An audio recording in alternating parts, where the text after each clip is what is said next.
సుమన్ టీవీలో మీ business promotions కోసం ఈ కింది నెంబర్ను సంప్రదించగలరు.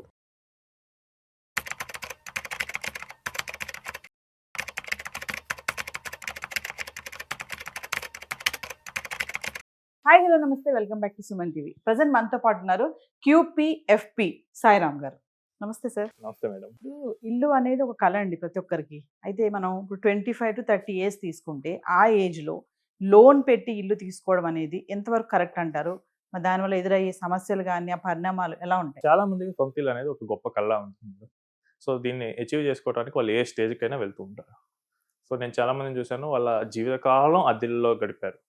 So almost last part of their కెరియర్లోనే సొంత ఇల్లులోకి పోయారు చూశాను. ఆ గృహప్రవేశ రోజు వాళ్ళ కళలో ఆనందం చాలా గొప్పగా ఉంటుంది. సో ఇప్పుడు ఏంటంటే ట్రెండ్ ఏం నడుస్తుందంటే చాలా మందికి ఆ ఇల్లు అనేది కాస్ట్లీ అయిపోతుందని అర్థమైపోయింది. రాను రాను దాని వాల్యూస్ పెరుగుతున్నాయని చెప్పి తెలిసిపోయింది. ఒకప్పుడు మనకి ప్రీవియస్ జనరేషన్స్ ఎలా ఉండేయంటే ఇల్లు అనేది లైక్ వాళ్ళ రిటైర్మెంట్కి ముందో లేదా రిటైర్మెంట్ కార్పస్ వచ్చిన డబ్బుతోనో ఇల్లు కొనుక్కునేవాళ్ళు. ఆ తర్వాతే మిగతా సెటిల్మెంట్స్ కానీ ఏమైనా చేసేవాళ్ళు, పిల్లలకి ఏమైనా ఇవ్వటం కానీ అవన్నీ. సో ఇప్పుడు ఏమవుతుందంటే అప్పుడు ఇంట్రెస్ట్ రేట్లు కూడా కొంచెం ఆల్మోస్ట్ 18% వరకు ఉండేవి. సో లోన్తో వెళ్ళి కొనుక్కోవాలి అనేది కాదు అప్పుడు. సో సేవింగ్స్ మెజారిటీ 90% అలా సేవింగ్స్ పెట్టుకొని ఏదో అయితే కనుక 5 to 10% లోన్కి వెళ్ళేవారు. అండ్ ఇప్పుడైతే గనక మీరు చూస్తుంటే గనక ఈ రోజుల్లో చాలా మంది పిల్లలకి ఈవెన్ స్టార్టింగ్ సాలరీస్ కూడా 1 lakh వస్తున్నాయి. 1 lakh అంటే చాలా మందికి నేను చూశాను. ప్రీమియర్ ఇన్స్టిట్యూట్స్లో చదివిన వాళ్ళకి, ఈవెన్ నార్మల్ కాలేజెస్లో కూడా నేను చూశాను. అండ్ సాలరీస్ ఎప్పుడైతే పెరిగాయి అండ్ ఇంట్రెస్ట్ రేట్లు చూస్తే కనుక అప్పుడు 18 ఉండేవి, ఇప్పుడు 8, 9, 7% కూడా పడిపోయింది. ఇంట్రెస్ట్ పడిపోయింది. అండ్ హౌస్ రేట్లు బాగా పెరుగుతున్నాయి.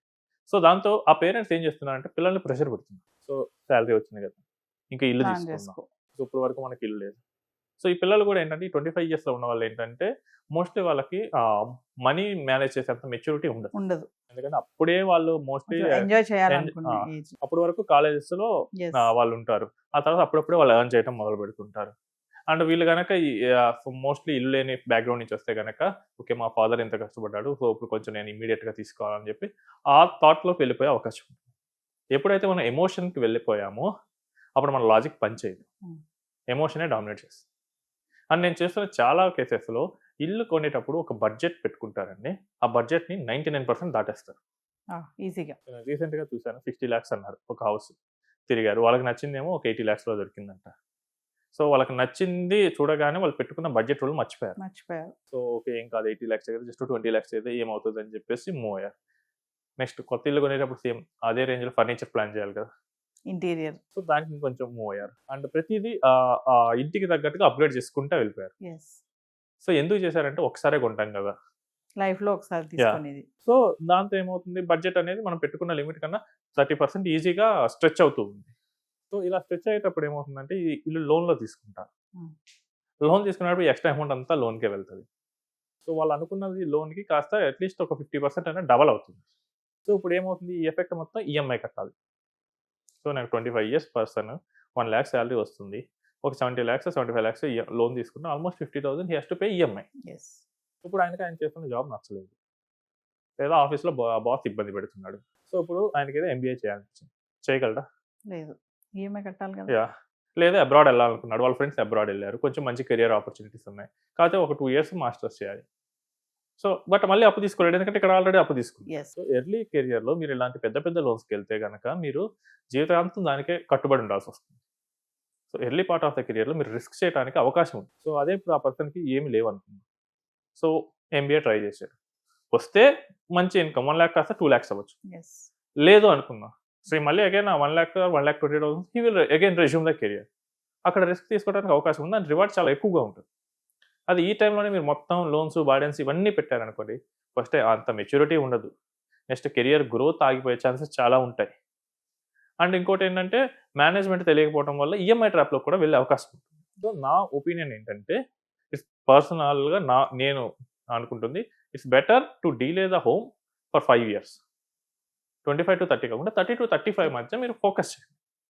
అప్పుడంటే మీరు అప్పటికే మంచి ఎక్స్పీరియన్స్ వస్తుంటుంది, మీరు చూస్తూ ఉంటారు ఇక్కడ అసలు ఎలా ఉన్నాయి రేట్స్ ఏంటి, వీటన్నిటి మీద మీకు మంచి అవగాహన వస్తుంది. కాబట్టి ఎంతలో కొనుక్కోవాలి అది ఒక క్లారిటీ వస్తుంది.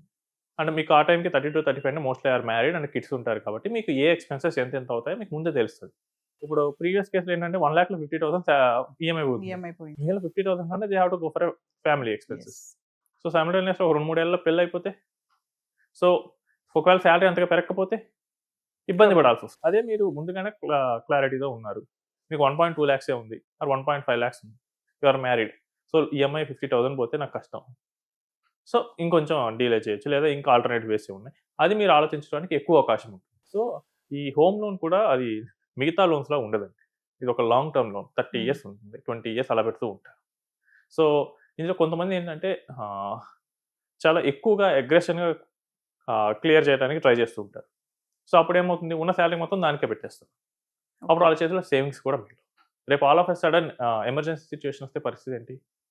సో మోర్ మిస్టేక్స్ చేసే ఏజ్ కాబట్టి దాన్ని అవాయిడ్ చేయండి. సో లోన్ తీసుకొని కనుక మనం ఇల్లు కొనుక్కుంటే అండి, చాలా మంది ఏంటంటే మెయిన్ వైల్ మధ్యలో కూడా ఇంత అమౌంట్ అని కట్టేసి క్లియర్ చేద్దాం అనుకుంటారు.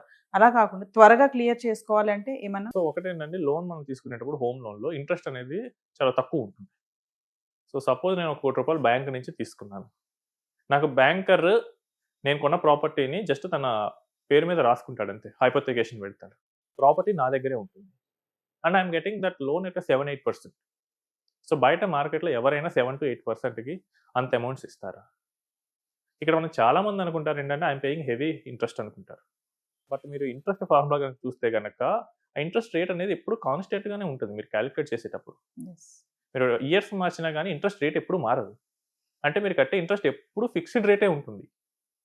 కానీ చాలామంది ఏమనుకుంటారు, నేను ఎక్కువ కడుతున్నాను, సో నేను 30 lakhs తీసుకుంటే ఆల్మోస్ట్ 90 lakhs కడుతున్నాను, అమ్మో నేను ఇంత కట్టాలా బ్యాంక్. మరి బ్యాంక్ కూడా అనుకోవచ్చు కదా, తన 30 లక్షలు మీ దగ్గర 30 ఏళ్ళు ఉంది, సో బ్యాంక్ డబ్బులు మీరు వాడుకున్నందుకు అంత టైం కడుతున్నారు. ఇన్ రియాలిటీ మీరు ఇంట్రెస్ట్ ఎక్కువ కట్టరు, తక్కువ కట్టరు, సేమ్ ఎంతైతే అగ్రీడ్ రేట్లో ఉన్నారో అంతే కడతారు. అండ్ అడిషనల్గా దాన్ని తగ్గించాలి అనుకోండి, సో 30 years వాళ్ళు తీసుకున్న వాళ్ళకి ఏంటంటే మనకి ఫ్యూచర్లో ఇన్కమ్ పెరిగే ఛాన్స్ చాలా ఎక్కువ ఉంటుంది. సో ఒకప్పుడు 20 years బ్యాక్ శాలరీస్ ఇప్పుడు చూడండి, సో సైమల్టేనియస్ అదే ట్రెండ్ కంటిన్యూ అవకాశం అయితే ఉంటుంది. సో ఇప్పుడు మీరు ఏం చేస్తారంటే, ఇనిషియల్గా మీకు ఒక ఈఎంఐ ఉందనుకోండి, 40,000 ఈఎంఐ, తొందరపడి ఎక్కువ కట్టద్దు, 40,000 కట్టండి.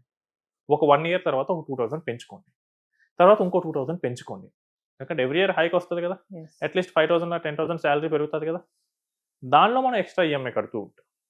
సో ఇలా చేయడం వల్ల ఏమవుతుందంటే, మనకి లోన్ 30 years తీసుకున్న లోన్ కూడా ఆల్మోస్ట్ సగానికి సగం టైంలో అయిపోతుంది. సో 15 years మోస్ట్లీ క్లియర్ అయిపోతుంది. సో దీన్ని మనం స్టెప్ అప్ ఈఎంఐ మెథడ్ అంటాం. సో మన ఈఎంఐని ఏంటంటే స్టార్టింగ్లో ఎప్పుడు కట్టం, ఎందుకంటే ఇప్పుడు మనకి ఖర్చులు ఉండొచ్చు, లేదు మొత్తం నేను ఈఎంఐకి కట్టేస్తే రేపు ఆల్ ఆఫ్ ఎ సడన్ ఏదైనా ఎమర్జెన్సీ వస్తే ప్రాబ్లం అవ్వచ్చు. అదే నేను ఏం చేస్తానంటే, నాకు ఫ్యూచర్లో ఇన్కమ్ పెరిగే అవకాశం ఉంటుంది కాబట్టి దాన్ని ఉపయోగించుకొని నేను ఫ్యూచర్లో ఎక్కువ ఈఎంఐ కడతాను. ఇలా స్టెప్ అప్ ఈఎంఐ చేయడం వల్ల దాదాపు టెన్యూర్ అనేది సగానికి సగం తగ్గిపోతూ ఉంటుంది. ఇంట్రెస్ట్ కూడా మన సగానికి సగం మీరు అనుకున్నట్లు టోటల్ పే చేసే దాంట్లో సగానికి సగమే మనం పే చేస్తూ ఉంటాం. సో ఈ స్టెప్ అప్ ఈఎంఐ అనేది చాలా యూస్ఫుల్ అవుతుంది.